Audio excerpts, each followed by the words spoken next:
That's good.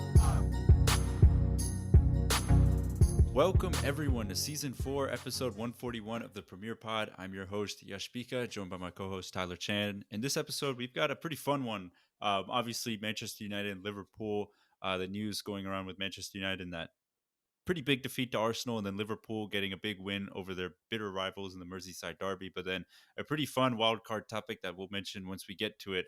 But to get things started, we actually flip into the order a little bit. We're starting off with Manchester United because I guess arguably, I mean, you could make the case that the other game was big as well, but this one, two big rivals, historic rivals in the Premier League, obviously are not fighting for the title as they once were in the early 2000s and late 90s. But obviously, whenever Arsenal and Manchester United meet, it's always a fun game, always stuff going on, drama, goals, challenges, anything you could think of. But this one, Arsenal ended up winning 3-1. But I feel like the scoreline doesn't tell the full story on this one because Manchester United did go down 2-0 early to Arsenal. But once Ronaldo scored one back and pulled one back and made it 2-1, you definitely saw chances like Manchester United were starting to develop a bit more confidence. They were creating more chances.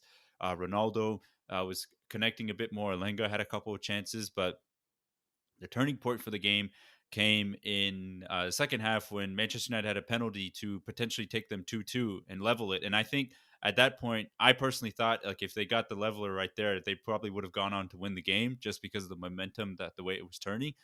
But Bruno Fernandes stepped up to the spot, missed the penalty. Aaron Ramsdale celebrated in his face, even though Ramsdale didn't even dive. I don't think he even dived. Straight up, like Bruno Fernandes caught him slipping because he did the little jump, hop, skip like Jorginho. But Bruno dragged the penalty wide, hit the post. And after that, yeah, United had a couple more chances, but Arsenal subbed on a couple players. And then after that, Granit Xhaka just had a classic Xhaka goal from outside the box. Basically no movement on that ball to make it 3-1. But yeah, it was disappointing. I think a lot of United fans and the players have just kind of essentially phoned in the season just because we know how bad it is. We already know who our new manager is going to be with Ten Hag. I think everyone collectively is just ready for the next season or for the off season to start, rebuilding and getting ready for next season. But it is still kind of disappointing because in a span of like basically a couple of days, we got demolished by Liverpool and we lost to Arsenal. So two of United's biggest rivals just getting thumped back to back. Not a fun sight to see. And yeah, this one hurt a little bit because it's like we showed some signs of fighting back and potentially getting a winner or getting an equalizer, but it just wasn't in our cards. And yeah, just another loss to another big rival again this season for Manchester United. It just keeps getting worse. I mean, it's definitely confirming that y'all are tanking to get away from those European competitions like the Europa League and the Europa Conference League because I don't know. I always feel like there's certain teams that notoriously near the end of the seasons kind of slip down a little bit if they're kind of comfortable knowing maybe they're more mid-table kind of sides that they know they're not going to win anything, but they also know they're not going to get relegated, kind of like Crystal Palace has chilling been. Out. They're just chilling. They just tank the rest of the season. It's like, what are we going to do? It's like, yeah. And I feel like Man U, they've kind of been in that situation where it's like, well, we kind of been struggling, got demolished with Liverpool. And then after that Bruno Fernandes penalty miss, it was like, all right, well, I guess that's us. We're just not going to just keep going. And then it just looked very unmotivated, just very demotivated kind of team. And then on top of that, it was just, it's just the memes that came out of this game. From the Ramsdale celebration to Matic telling off the Arsenal fans, putting his 3 fingers up for the trouble from like years ago. Yeah, like Mourinho-esque. It was but very it was funny because Mourinho-esque. Matic wasn't even on that I guess treble-winning team from like 16-17. I think I have no idea what he was referring to with 3 because I think he only has 2 Premier League titles with Chelsea. One like under Jose Mourinho and then one under Conte. Maybe he got it way back in his first spell at Chelsea because obviously like he was brought back to Chelsea went from his time in Benfica, but I think he won the Europa League with them before you. I don't know. I was kind of confused with the whole 3 thing there, but yeah, definitely like almost paying homage to like that famous Jose Mourinho press conference after that 3-0 defeat against Tottenham way back in August of 2018 at this point, which is wild to think. so toxic, Yeah, but just kind of funny at the same time. It's like, come on, man.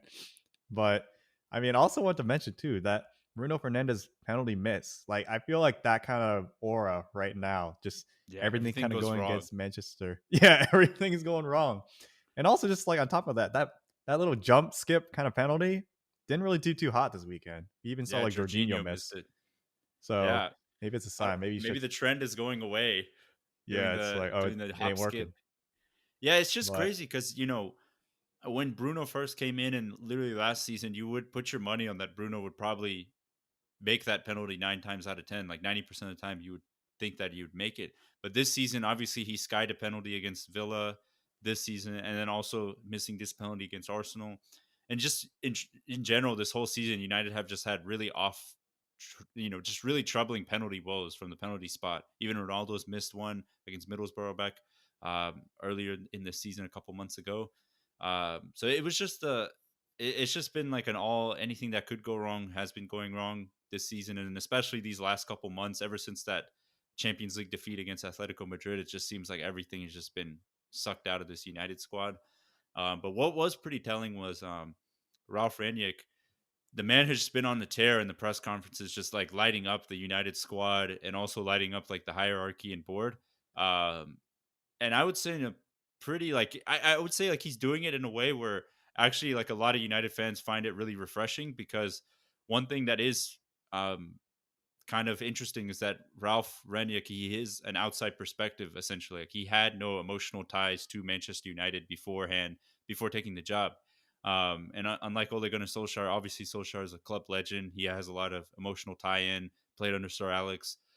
In a lot of ways, he wouldn't really do whenever he was in the press conferences.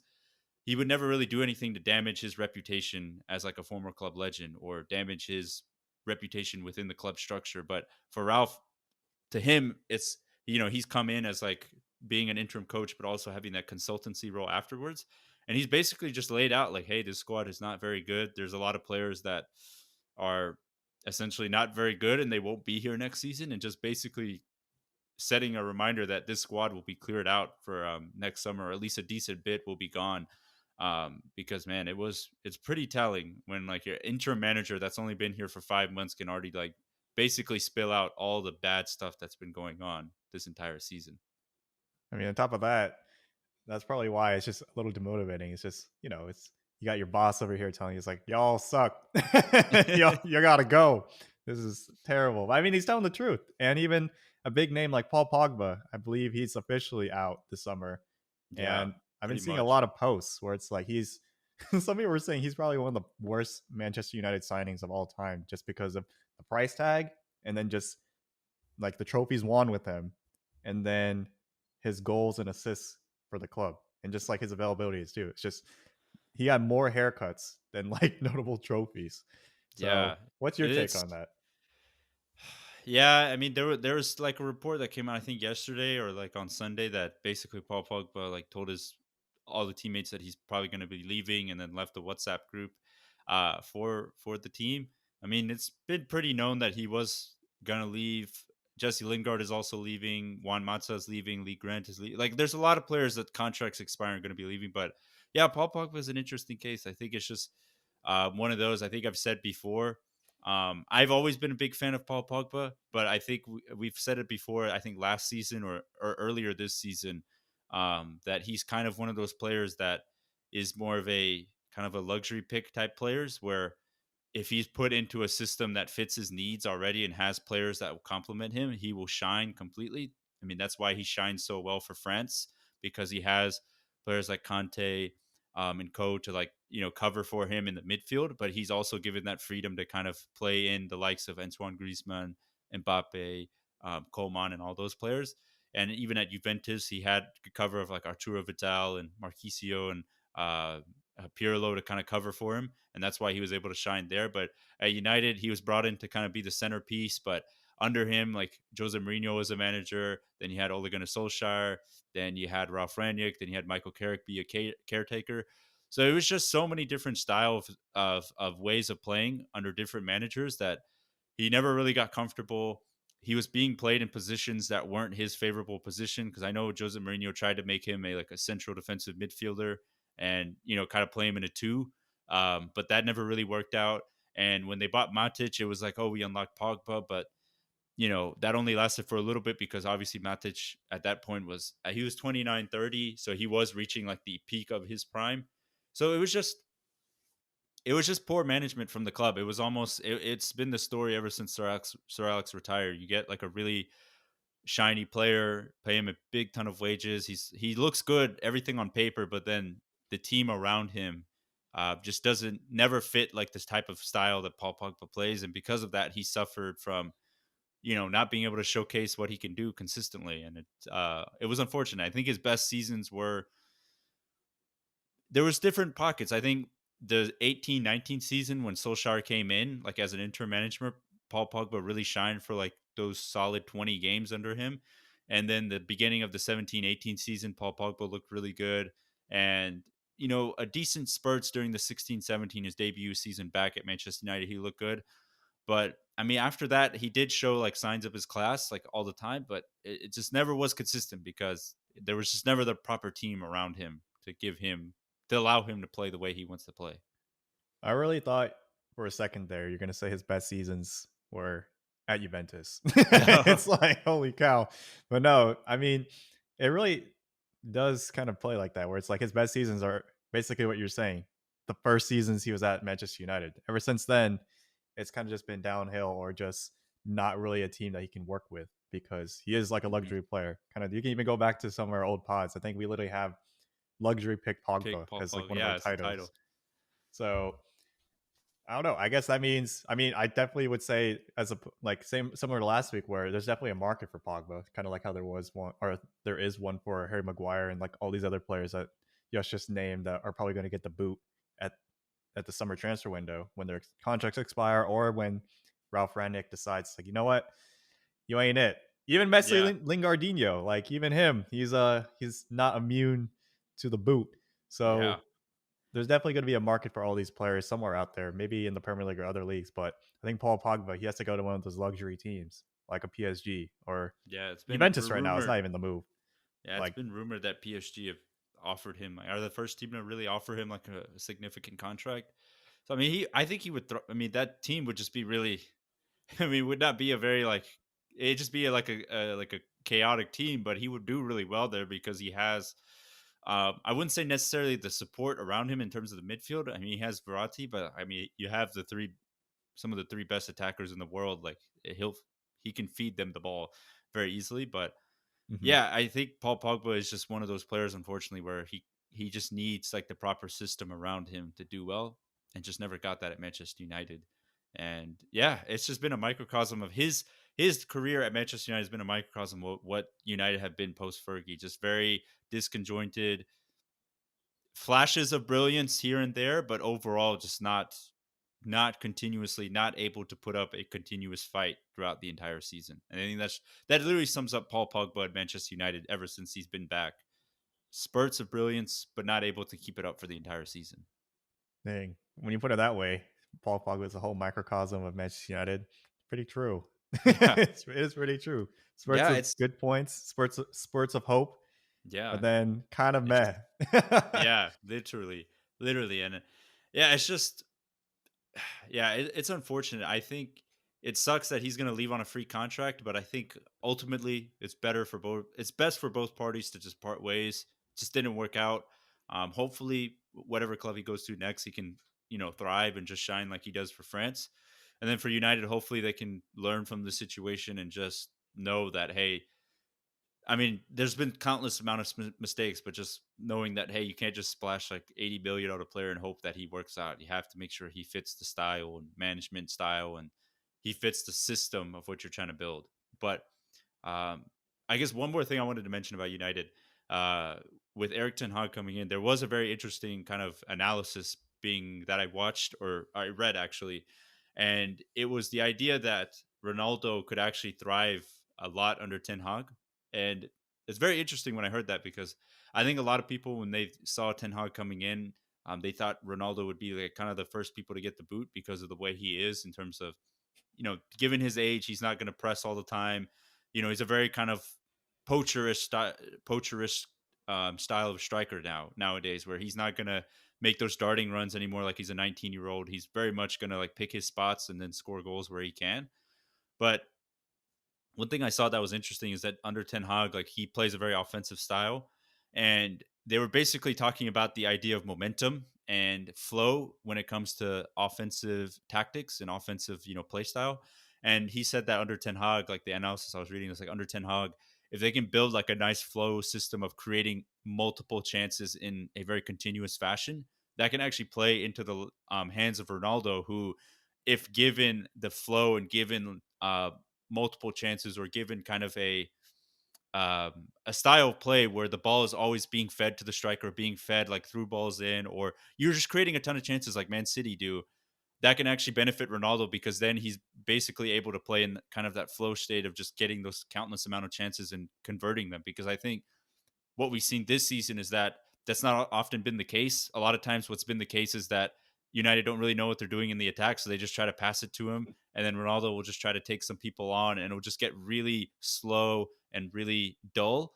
But I think under Ten Hag, like, you progressively move the ball faster and quicker. And I think when you do that, it actually could play in the hands of Ronaldo, who, is not some slow poke. Like like Messi, if given the chance and given the ball in the right space, he can still show off that quickness that he's like a 19-year-old again, because they're just so good. And I think if you play in a system like that, that could actually benefit Ronaldo, and he could actually score a lot more goals. And I just found that very interesting, because I think that was the first time I ever heard like the counter argument of, oh, yeah, he may not press all the time, but he could still be an asset at least for next season. Because right now United don't really have a very reliable striker at this point besides Ronaldo. And if you remove Ronaldo, it's kind of left with like no good number 9 at the club. You got like Cavani, and then sometimes Cavani's Alonga, out, I man. guess. He's Oh, out of the. Cavani's that's Yeah, also he's true. out. Yeah, He's out. another boot. Martial definitely, like, I don't know. He'll probably be shipped out. Rashford, not really a striker at this point, like more of just like a winger. So yeah, I just found it very interesting. I really never thought about like that counter argument for like Ronaldo and getting like fed a bunch of chances. Which for his type of style, it would make a lot of sense that he would thrive under that type of system. Hmm. And I mean, if you think about Ajax right now, who's that kind of player right now for them? Sebastian Haller, a Yeah, man who was kind of struggling besides at scoring that West one Ham. bicycle kick at West Yeah, Ham.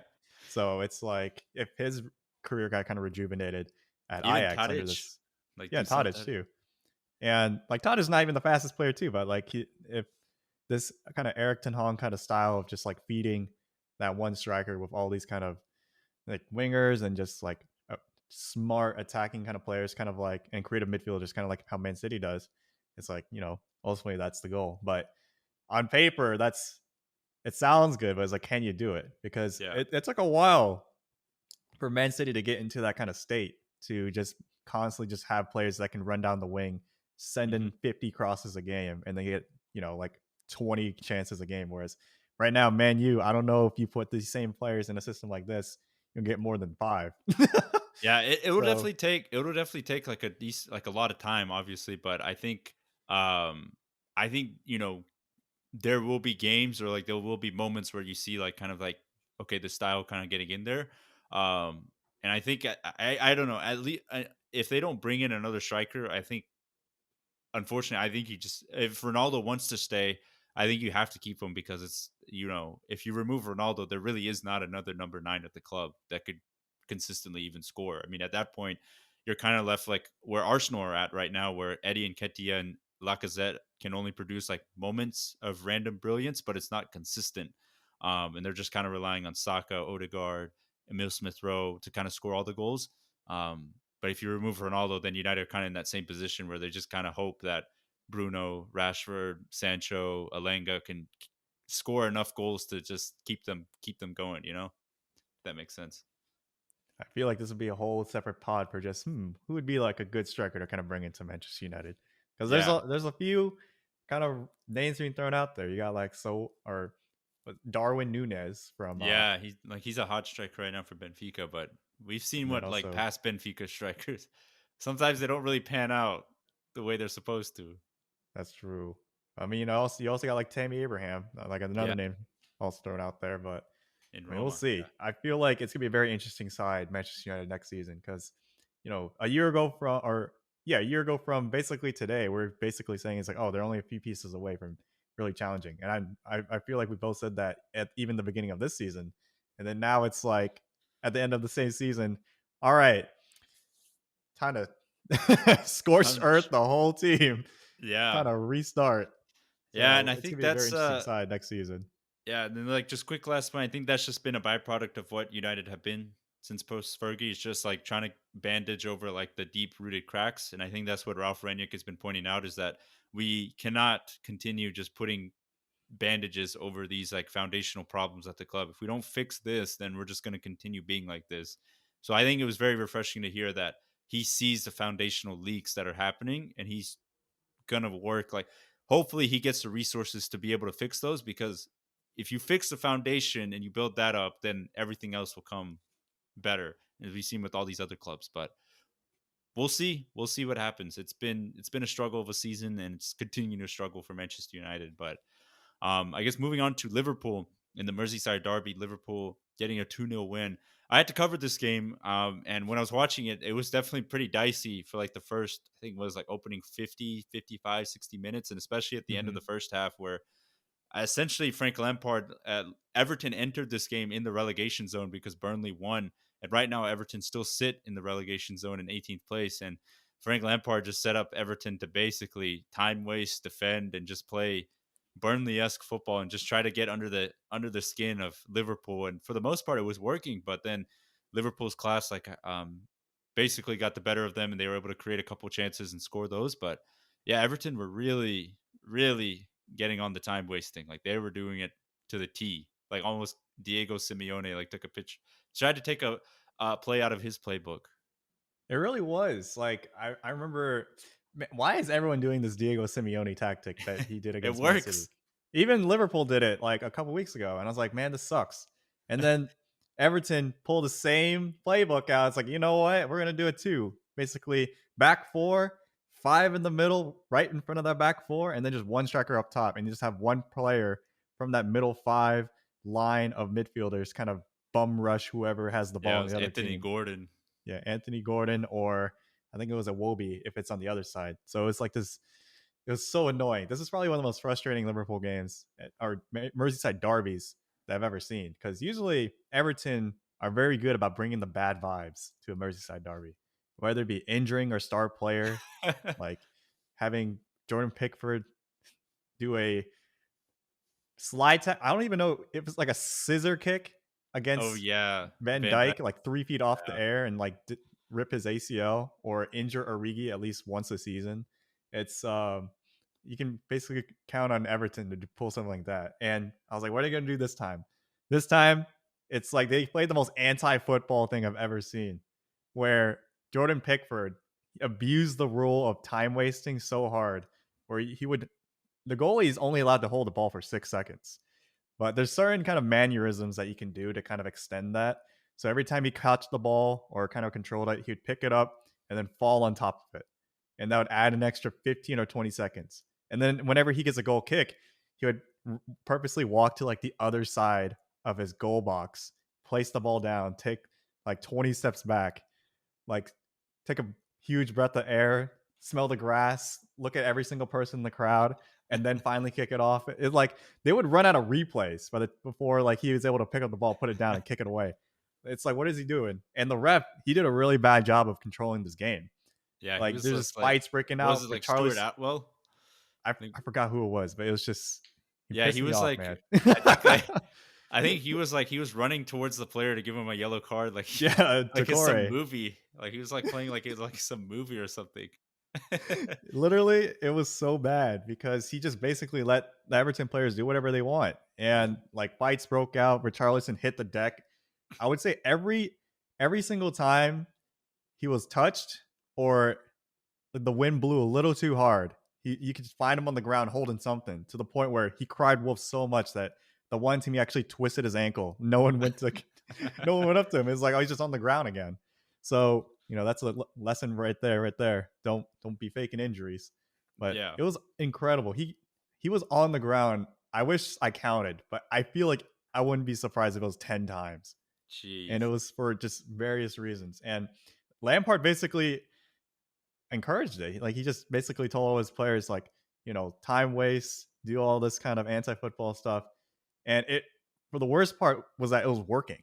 Like the first half, Liverpool couldn't do anything. And this is the most insane tactic I've ever seen. I was like, this is what desperate people do in rec leagues that don't have like any star players.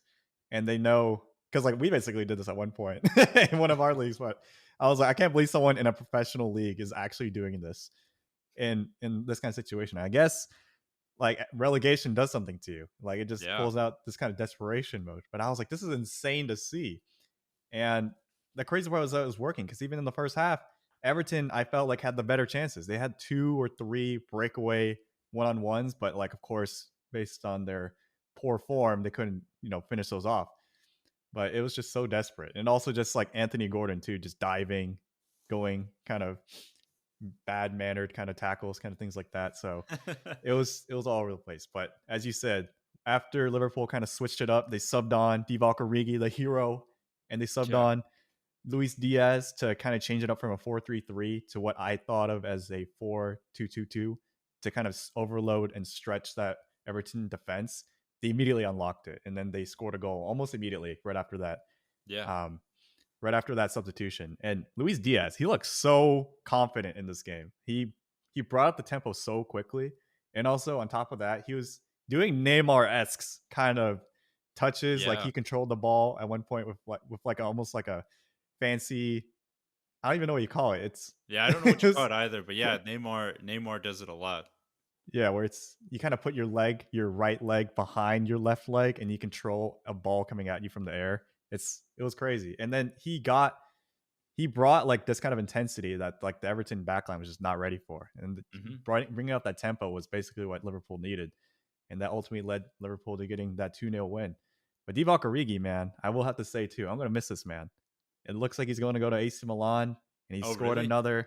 another dagger in a Merseyside I mean, derby. he scored like 9 goals against Everton in his Liverpool career. It's it's, wild. he's also usually like a sub on, and he it's almost like a guaranteed. Even Klopp, you can kind of hear it in his like mic'd up kind of post match, like when everyone's walking around the pitch and then shaking hands, kind of things like that. He gave Origi a hug, and he was just like, I can always count on you every time. It's like guaranteed. You always come through. And I was about to cry. I was like, man, we can't replace Origi. He like his Yeah. football without Origi's nothing. So Yeah. I don't know what they're gonna do. It's like Yeah. he's really a catalyst for these kind of hard situations. It's hard to replace super subs like that. Yeah, exactly. And also, who wants to be a super sub at the same time? Yeah. Like, I mean, Origi's winning trophies, he's winning stuff like that, but he's in his prime right now. Like he's been Wait, how old is he? basically, Is he like I 30? think he's like 27. He's not that Wow. old. Like I think in Darn. the 2014 World Cup when he kind of made a name for himself, I think he's like 17 years old at Wow. the time. Jeez. So I thought he was out here like 29, 30. I didn't realize he was 27.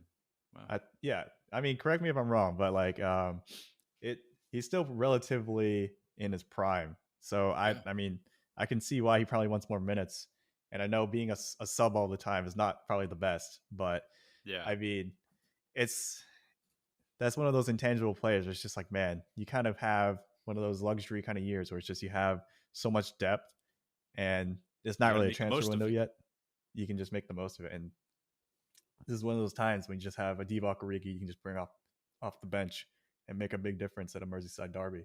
But man, I remember last week kind of saying on the podcast that you never want to lose a rival. You never want to lose, like, if I was Liverpool, you don't really want to see Everton go down. You don't want to see Man U struggling. But man, after that game, if Everton are gonna do that every single time at this point, I'm like, I feel like they've done it before though recently under like not this not bad. really. I It's feel like, like maybe not at this extreme, but I feel like it wasn't under Lampard, but maybe under Marco Silva or like some other manager or Ronald Koeman. They've done something like where they just like straight up sat back the Merseyside Derby and just hoped like that they just could suck the energy out and just get a I result. mean, but this was like to an extreme. I feel like to the point where it's like it was like a clown show. Diabolical. Yeah. Like you could like at the very end, um, right as Liverpool were basically about to wrap it up in the 90th minute. I believe Richarlison took a shot at Alisson, and Yeah. Alisson caught the ball. Like, he was standing up and everything was fine. And then he took 2 steps to his left and just fell on the ground over the ball, just to mimic what Pickford did the entire game. And that was the most banter Yeah. thing I've ever seen. Because like Pickford did that. If I feel like there's a competition to see who hit the ground more, Pickford or Richarlison. Oh, It was insane. tough decision. But I mean, seeing kind of Everton pull kind of tactics like that, I was like, man, They're if they getting get desperate. relegated, it was the desperation came off, and it's like they kind of deserve it, kind of pulling off kind of stuff like this. Because if they're not gonna play, why even be in the league? It's like, what the heck? So I mean, maybe I'm just Yeah, being it's salty crazy because it that was against my team, but yeah, geez. it's actually crazy that they're it's almost May, a couple of days out before May, and they're literally in the relegation zone right now. Hmm. That's And awful. I was gonna probably have like a wild card week B, kind of talking about relegations and promotions as well, just because now we officially know Fulham is going to be promoted from the Championship into the Premier League. But we'll Yeah. probably kind of mention that as our wild card on a week when we kind of know officially who's getting relegated, or we kind of have a better idea of who's Yeah. also getting promoted, stuff like that. Hmm. But Everton, for the first time in like I think 50 or so years, is looking like they could get relegated, which is a big thing because they're basically like a big club, such as Yeah. Leeds or Newcastle. If they were Yeah, to go they're down, that that'd be kind a of big like deal. yeah, I would say they're probably even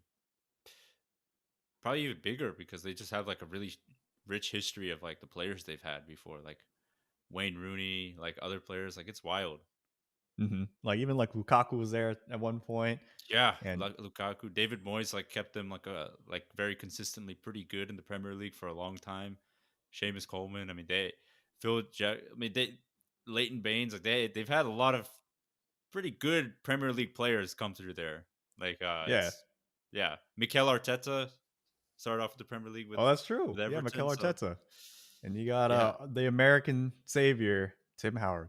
Yeah, So there you go. can't forget about Tim Howard to go. So yeah, they've had a lot of pretty good, like memorable Premier League players come from there. So Hmm. it'll be actually crazy if that actually comes true, where they get relegated. That'd be mad. And their expectations this season were to challenge for Europa League, Yeah, like Conference League, kind never of forget they were in first place for like 2 weeks, I think, last season or week.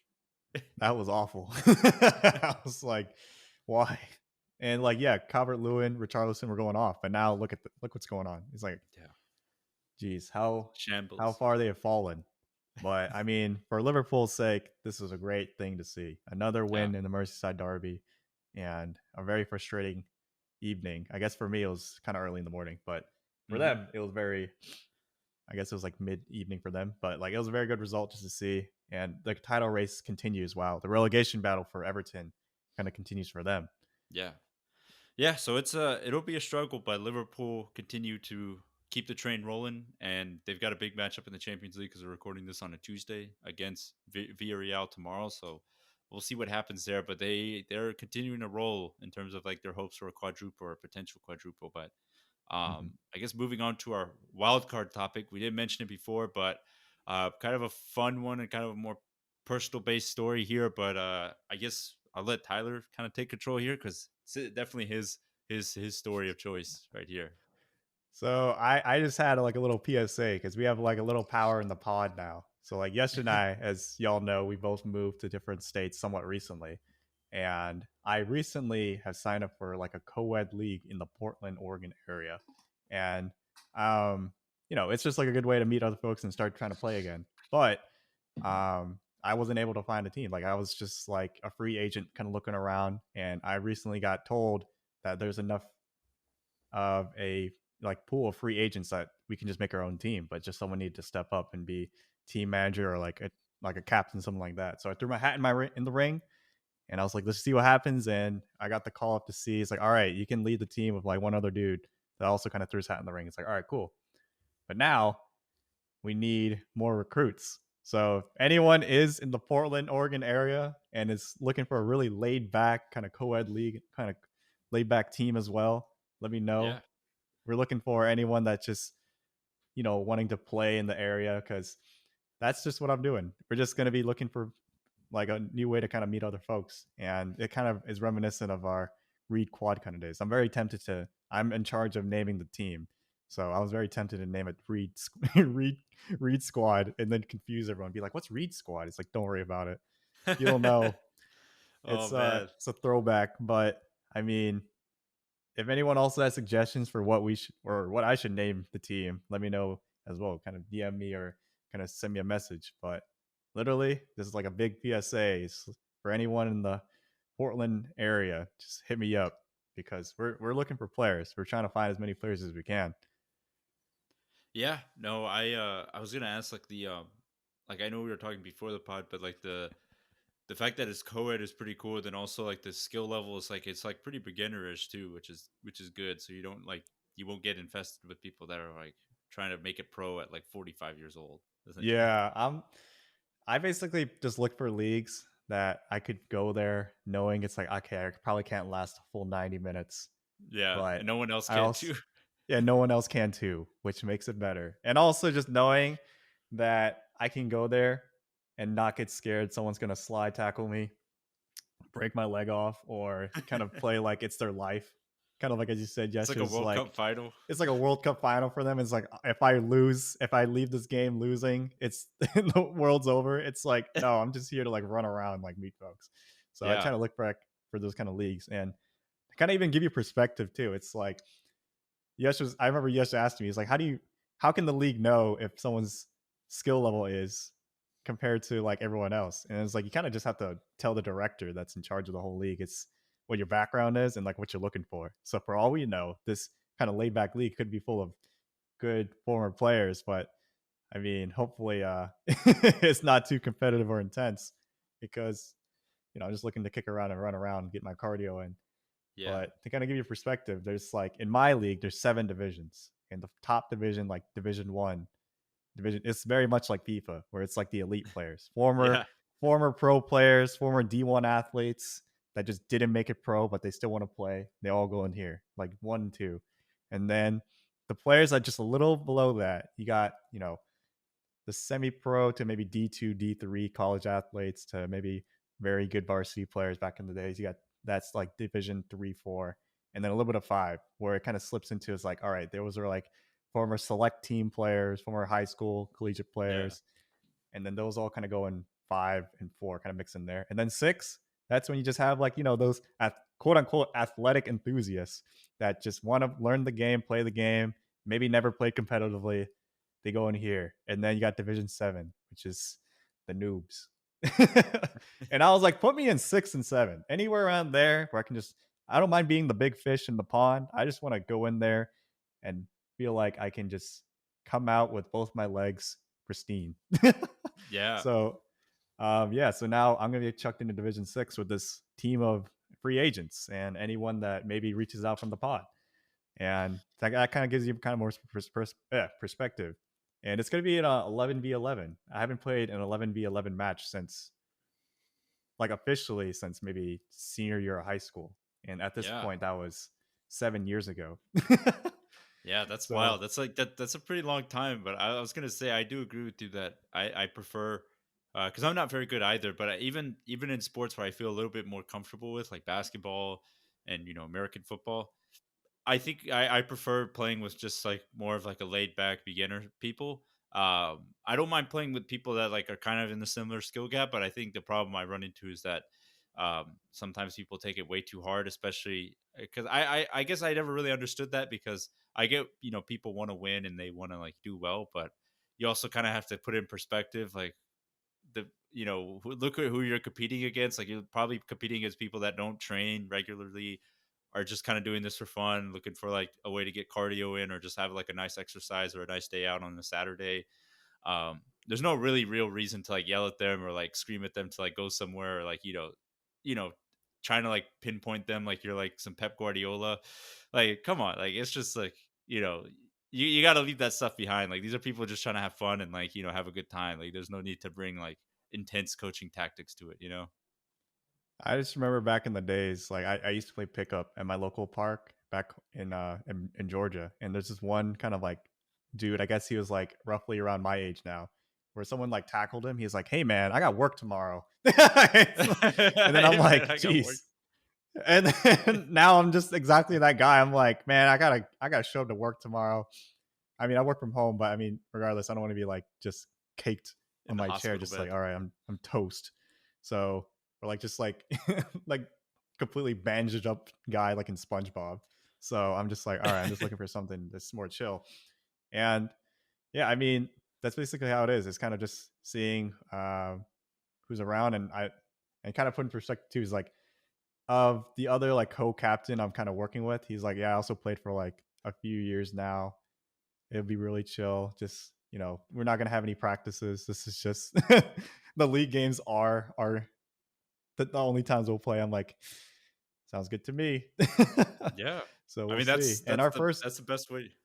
That's the best way to do yeah, our first it. game is in 2 weeks, and it's we have right now 2 people on the team, and so we have to crunch to get some players. So hopefully we'll give you guys some updates as the season goes on, because it'll last from basically May until sometime in August. And I guess we can give you some updates if we actually win a game, because I know it'll probably be the struggle just being a whole bunch of random people with no team chemistry yet. But hopefully by the end of the season, it'll kind of work out, because we'll see. We'll see if there's any hidden gems in the team, any beasts that just kind of just saying around, saying it's like, oh no, I'm not really that good. And then it's like, Kante, oh no, I've been the playing N'Golo for, Kante from the rough. yeah, it's like I've only been playing for 30 years. It's like, okay.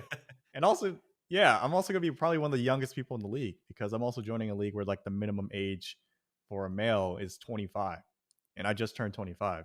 So I wouldn't be Yeah. surprised if I'm like running alongside of some like 50-year-old dude or some like 65-year-old woman. So hopefully I can do well. I'm like, I'm almost in the Yeah. prime years. By August, hopefully Tyler will be like the top goal scorer or like the top assist maker. One of the two. Hopefully, the league also has a weird quirk where you can only score 2 goals per game. That way, it kind of forces you to rotate players up from defense to midfield to offense, kind of give everyone a chance to score. But you can get a limited assist, so maybe I'll go for the assist record, Yeah. assuming everyone on my team can finish. Hat But trick of assists incoming. hat trick of assists every game. I don't know. Maybe I'll play in goal a few times. Maybe try to score a punt. I don't know. We'll see. I need that Do the kind of wind. Pickford. You start time It's wasting like, like Pickford. That's the tactics for your team. Time waste like Everton. guys, we were 1-0 up. It's time to park the bus. Oh my gosh. I mean, Can you imagine playing pickup and then like you face another team that's just straight up like tried to park the bus? I'm like, what are we doing here? Like, what are we doing here? it's I don't know. It's gonna be interesting too, because like I don't know what the logistics are around my league, because as the team manager, I'm like, am I in charge of tactics? Am I in charge of formation, things like that? Am I allowed to just try to implement a gang press and kind of yell at players if they're not, The press lasts for like a minute. yeah, it's like, guys, we only did it for 1 minute. What happened? What happened to the team shape? It's like, boss, we need that Gatorade. That stamina bar went from 100 to 10% real quick. We got an injured player with a pulled hamstring in the 5th minute of the game. It's like, I don't know. We'll see. I'm because I don't know. This is my training for if I'm ever a coach one day for like a U10 league. I've got to be like, all Yeah. right, time to implement these gang press styles, and then I don't know, or maybe pull out that Pep Guardiola tiki taka. I don't know. That might be a little bit too complex. I can't even do that, but I can definitely run Yeah. around and try to pressure someone. It's kind of like the NFL where you have edge rushers. The less time you give someone on the ball, the better chance you'll probably cause them to make a mistake, and then there you Yeah. go. So that's my tactic. Hopefully, everyone else will listen to me, but that's my PSA right there. Oh, shoot. If anyone's pod sniping us and taking my tactics, they're like, oh, they're going to do this and trying to counterattack with the 4 in the back and the 5 in the midfield. That Atletico Madrid park the bus style. I already know how to That counter would that be based on this Liverpool extreme. game. That would be extreme. Like that would like legit be extreme. Just you have an opposing coach just trying to like steal tactics off a podcast. That'd be crazy. Dude, imagine someone shows up all dressed in black, like, black suit, black tie, just yelling at his players. I'm like, holy cow. And it's like some kind of middle-aged Argentinian guy just shouting at his players. I'm like, oh, it might be him. Yeah. Wouldn't be surprised if Simeone shows up, but I Literally mean, might be him. this is all like the playbook I have right now for at least the team tactics. But if anyone else has any tactics, let me know too. Don't just say like ultra attack or or balance. This ain't FIFA. Balance. You gotta get some legit tactics. I have set player roles. select player roles. Always Running forward. behind. Running Cover behind. center. Run in behind. Oh yeah, get in behind. It's like all of my training in FIFA has led me Stay to back while attacking. Yeah. If anything, overlap. Tell the fullbacks to overlap.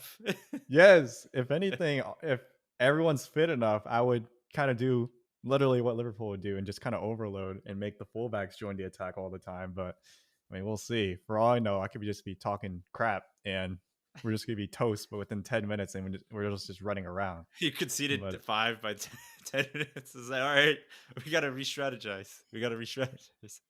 It's like timeout. It's like, what do you mean? We don't have a Van Dijk back there.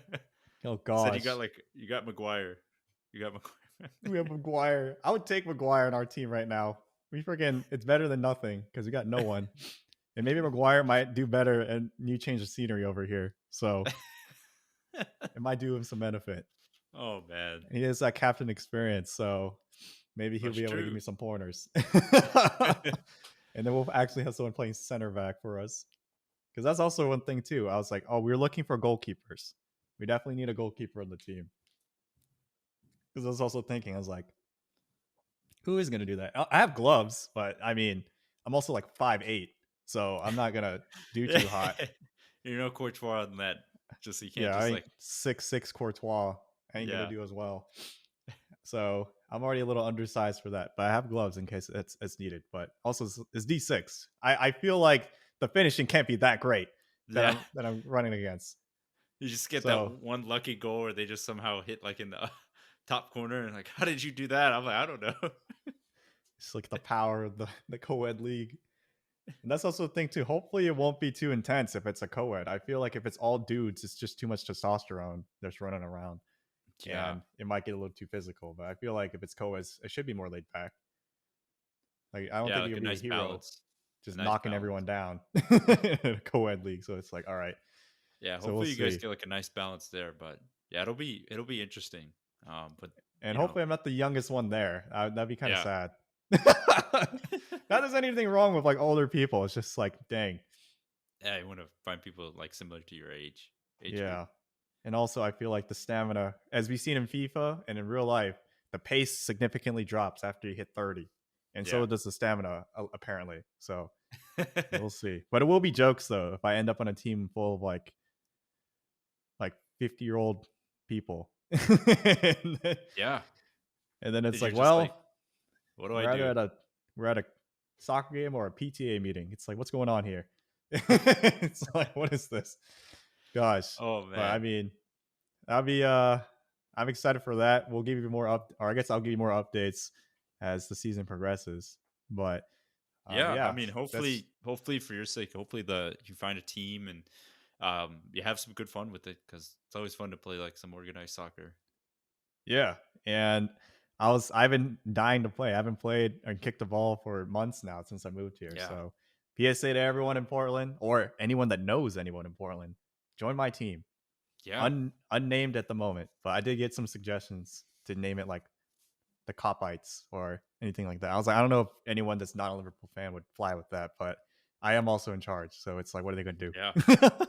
You're the boss. I am the boss. We can name it whatever we want. Yeah. But good luck with that. It's always really fun, like you said, to get involved in like pickup again or like organized soccer, because it's just like a good way to spend some time on a random day and burn some calories and also have some fun at the same time. Oh wait, what if we named the Premier Pod? Oh, that's a free advertising. Or we get jerseys and we are the main sponsor. We have no money to give from the podcast, but if we can put our logo on the front, that's free advertising right there. Or you can be like the pseudo advertiser, on the sleeve or like right above the butt on the back, Yeah, there we go. But I mean, I'll take that. It'll be our first Possibilities. time. If anyone wants to sponsor our team as well, it is a it is a rec league, so you will not get too much publicity, but it will be for jokes if you do want to sponsor my team. And Yeah. we do not have a uniform, so we'd Good have to old buy a pennies. uniform. You'll just have pennies with whoever sponsors us on it. It's not even like ironed on. It's just like a sticker Yeah. on the Literally penny. a sticker. Or just like Man, a piece of paper with tape. you just see one Apple sticker on there. You get That's free our of like your sponsor. Apple products. That's our sponsor. If anyone's listening that works at Apple, hit us up. There I we know you go. guys are rich. You guys are market share is really high, so I Yeah. know you got something in there. Throw a few dollars in here, pay for our season. Man. But there you go. Oh, The Premier Pod Co-ed League yeah. experience. But hey, We'll see. I'm excited for you. That sounds like we were talking about before the show, but that sounds really fun that you got like a little thing going on that like will hopefully last for up until August and score a good amount of goals, assist a ton, and like have some good fun because yeah, I hope everything goes well with that because that sounds like a really fun opportunity you got going on there. Hopefully, when I report back, I don't have to say I pulled a Paul Pogba. I only got 1 goal in 10 appearances and 2 assists, but 10 Yeah. haircuts. Let's hope not. Let's hope your little short-lived career right here will plan out a bit more. But yeah, Tyler's got that rec league. So like he said, if you got any recs for people that are in that Portland area, be sure to hit him up. And yeah, he'll work on getting you on the team, and you guys can like start playing together there. But yeah, after that, I think that was about it. That's all we had for this episode. Like we always say, you can subscribe to us on at the Premier Pod for the video versions of this podcast. You can also follow us on social media on Instagram and Twitter at the Premier Pod. Send us any questions that you may have, or send us any recs of people that are in that Oregon area, and we can send it to Tyler, and they can connect right there. But if you listen to this show on Apple Podcasts, please make sure to leave us a review and rating. It helps boost our channel or boost our podcast up to more people and gets us a chance to be out there with everyone else. But if you don't want to do that, just simply sharing it or sharing it with a friend that is interested in the Premier League, that's more than enough. And we appreciate any type of support that we get. So yeah, that kind of wraps up season 4, episode 141 for us. Thank you guys so much for listening and watching. Peace. Peace.